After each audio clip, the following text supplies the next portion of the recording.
Fala, grande nação rubro-negra e amigos do canal, sejam todos muito bem-vindos. Flamengo vence em jogo eletrizante e derruba a invencibilidade de Internacional.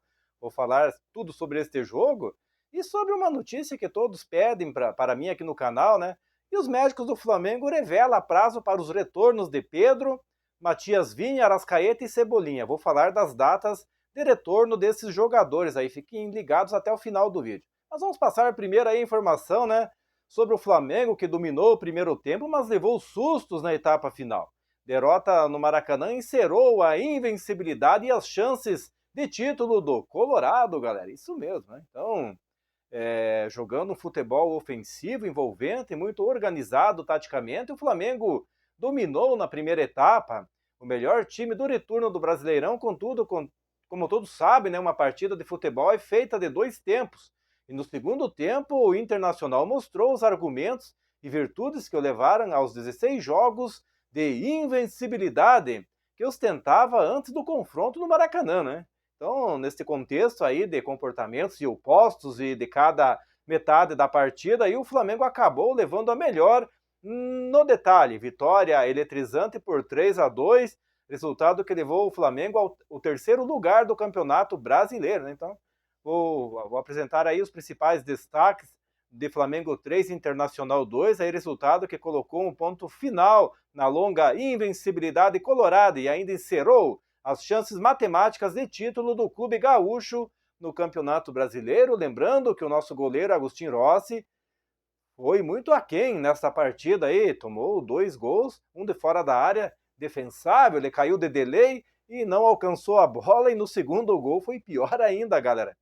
Foi um fracasso, ele não saiu e não cortou o cruzamento, né? E o Valência fez de cabeça aí uma bobeada, né? Da defesa do Flamengo e principalmente do goleiro aí, na pequena área dele, né, galera? Então, apesar de ter como pontos fortes aí a velocidade e a explosão, o Robozinho fez aí a diferença hoje pelo bom posicionamento aí, pelo oportunismo digno de centroavante, goleador, estando no lugar certo e na hora certa, nos 2 gols que marcou, né? Então vem melhorando bastante no quesito leitura de jogo. No segundo tempo caiu de produção, né? Porque ele está voltando também de lesão e não teve pré-temporada, né, galera? Temos que entender isso. E o Gonçalo Plata, incansável e muito importante taticamente para o mais querido, Plata foi bem nos passes decisivos aí, nos embates aí, né?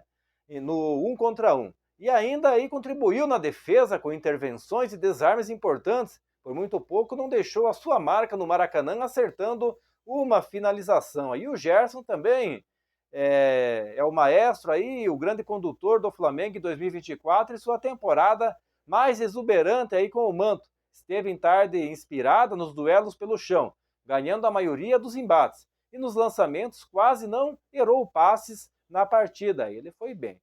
Então o Wesley também foi um destaque importante, né? É um dos jogadores aí que mais cresceu aí, né, de rendimento na temporada 2024, especialmente sob comando aí do Felipe Luiz, né, o firme defensivamente e muito participativo ofensivamente, né? Então foi uma importante válvula de escape para o Flamengo, incomodando muito a defesa rival aí, viu, galera? E o Felipe Luiz, o nosso técnico aí, né? Então mostrou mais uma vez que conhece o Flamengo como a palma da mão e que tem uma visão muito clara do que deseja para a sua equipe em termos de filosofia de jogo. Sob seu comando, e o Flamengo voltou a ser ofensivo, com fome de gols, mas também com movimentos de ataque bem treinados e organizados. Ganhou o duelo tático nesta tarde contra o Roger Machado aí, né? Então, como é que ficou o G4 aí do Brasileirão? Então, o Botafogo aí está em primeiro com 73 pontos, com 21 vitórias, 10 empates e 5 derrotas em 36 jogos. Em segundo, o Palmeiras, com 70 pontos, com 21 vitórias, 7 empates e 8 derrotas em 36 jogos. Em terceiro, o Flamengo, com 19 vitórias, 9 empates e 8 derrotas em 36 jogos aí, né? 66 pontos, né? O Flamengo aí, né? Então, depois vem em quarto o Internacional, galera. O Internacional com 65 pontos, com 18 vitórias, 11 empates e 7 derrotas em 36 jogos.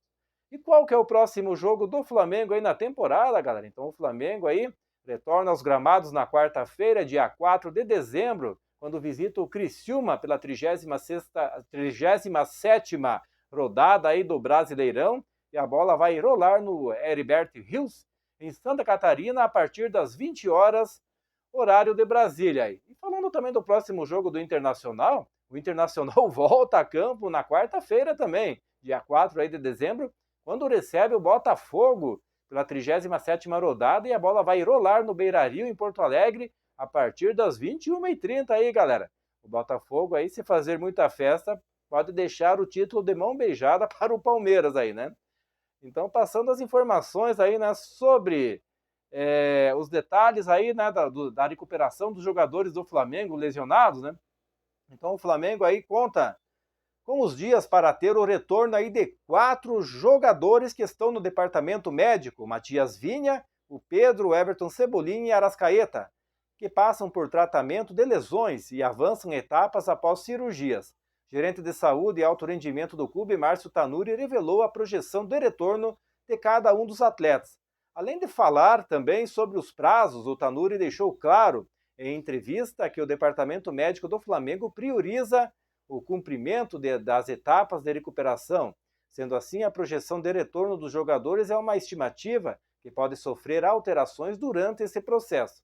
Então, sobre o Matias Vinha, né, o lateral esquerdo, Vinha teve uma lesão multiligamentar, uma lesão complexa, mas que está evoluindo dentro do esperado. Todos sabem que essa lesão é no mínimo de 10 a 12 meses para que ele volte.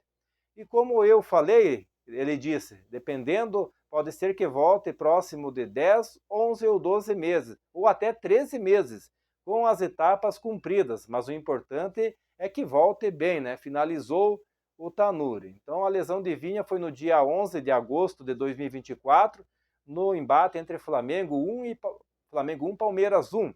E o retorno previsto é entre junho e setembro de 2025, né? Entre junho e setembro de 2025. E sobre Pedro, então o Pedro teve uma lesão de ligamentos. Não foi uma lesão multiligamentar como a do Matias Vinha, que além da lesão multiligamentar, aí também teve uma fratura óssea, o que impacta mais ainda nessa reabilitação. Então a média de retorno esperado para o Pedro é de 8 a 10 meses. Mas por isso que a gente diz que a média, fiz questão de deixar bem claro que a gente não se preocupa com o prazo, mas sim com etapas. Alguns jogadores podem cumprir as etapas antes, outros demorarem mais tempo, mas ele só vai voltar quando tiver pleno. A lesão de Pedro foi no dia 4 de setembro de 2024, no treino da seleção brasileira. E o retorno previsto é entre maio e julho de 2025. E sobre os casos de Cebolinha e Arrascaeta. Everton Cebolinha e Arrascaeta tiveram lesões diferentes. A lesão do Cebola é uma lesão mais grave, mais complexa, a ruptura do tendão de Aquiles. E o Arrascaeta teve uma lesão de menisco, fez uma cirurgia também no joelho. Como foram em momentos diferentes, tem período de recuperação diferentes. Então, a gente crê que os dois estejam desde o início da pré-temporada treinando com o grupo, para que possam se preparar com todas as lesões curadas, tratadas e buscando a melhor forma. A lesão de Cebolinha foi no dia 11 de agosto de 2024, entre Flamengo 1 e Palmeiras 1. Esse jogo tirou 2 jogadores do Flamengo, né? Tirou o Cebola e o Vinha. E o retorno previsto é em janeiro de 2025, já na pré-temporada. E a lesão de Arrascaeta foi no dia 10 de novembro de 2024, Atlético Mineiro 0, Flamengo 1. E o retorno previsto é em janeiro de 2025, né? Mas ele já havia sentindo esse problema antes desse jogo, né? A gente só fez uma estimativa aí do último jogo, né, que ele fez. Então o Luiz Araújo também passou por cirurgia. Então o Luiz Araújo também passou aí por cirurgia no joelho neste segundo semestre após sofrer lesão em jogo contra o Vasco no dia 15 de setembro. No entanto, aí o ponta direita se recuperou bem no tratamento e está em período de transição. Dessa forma, a expectativa do Flamengo é contar com o jogador nos 2 últimos jogos da temporada, contra o Criciúma no dia 4 e o Vitória no dia 8 de dezembro, pelo Brasileirão, né? Então, com a explicação de Tanuri aí, Cebolinha e Arrascaeta, viajam aos Estados Unidos aí em condições de entrar em campo pelo Flamengo. Isso porque o Flamengo enfrenta o São Paulo em amistoso na Flórida, né? Então, no dia 19 de janeiro. E por outro lado, o desafio de Pedro e Matias Vinha ficarem à disposição para o Super Mundial de Clubes, também em solo norte-americano, entre os dias 15 de junho e 13 de julho aí, galera. Mas é isso aí, nação rubro-negra. Quero agradecer a todos pela presença aqui no canal. Em breve voltarei com mais informações do Mengão. Se liga aí, um forte abraço a todos e até a próxima.